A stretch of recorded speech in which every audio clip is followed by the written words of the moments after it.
గుంటూరు జిల్లా పెదకాకాని మండలం నంబూరులో AP deputy CM Pawan Kalyan పర్యటించారు. స్వచ్ఛ ఆంధ్ర స్వచ్ఛ దివస్ కార్యక్రమంలో పాల్గొన్నారు. విద్యార్థులతో స్థానిక జిల్లా పరిషత్ హైస్కూల్లో ఆవరణను పరిశుభ్రం చేశారు.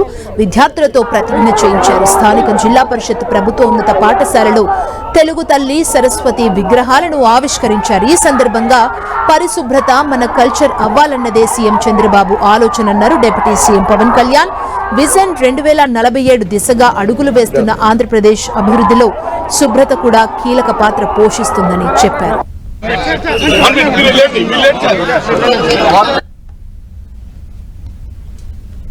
శుభ్రత అంటే ముఖ్యంగా మనకి కరోనా లాంటి పరిస్థితులు వచ్చినప్పుడు శుభ్రత ఎంత అవసరం అనేది మహమ్మారులు వచ్చినప్పుడు అర్థమవుతూ ఉంటుంది. ఒకవైపు 2047లో అద్భుతంగా భారతదేశం ముందుకెళ్ళాలి, ఆంధ్రప్రదేశ్ ఎదగాలనుకున్న దాంట్లో చాలా కీలకమైంది పరిశుభ్రత. ఆ పరిశుభ్రత అనేది కల్చర్ అవ్వాలనేది ముఖ్యమంత్రి గారి ఆలోచన. ఇది కృష్ణా వరదల సమయంలో నిలబడ్డ కార్మికులందరికీ కూడా ఈ రోజున సన్మానం చేయడం జరిగింది. దాదాపు 35 మందికి. నేను ఇది ఆల్రెడీ స్టార్ట్ చేసాం లాంగ్ బ్యాకే. ప్రత్యేకించి ఈ క్లాప్ మిత్రాస్ జీతాలు పెంచాలి అనేది కూడా చాలా రోజుల నుంచి ఉంది.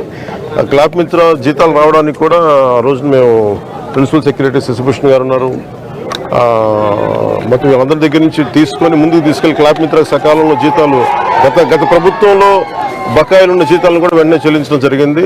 అలాగే నా దృష్టికి తీసుకొచ్చింది ఎంపీడీఓ గారు కానీ మిగతా ఉన్నతాధికారులు ప్రతి ఒక్కరు కూడా వాళ్ళ జీతాలు పెంచాలనే ఒక ఇది ఉందని రిక్వెస్ట్ ఉందని అడుగుతా ఉన్నారు.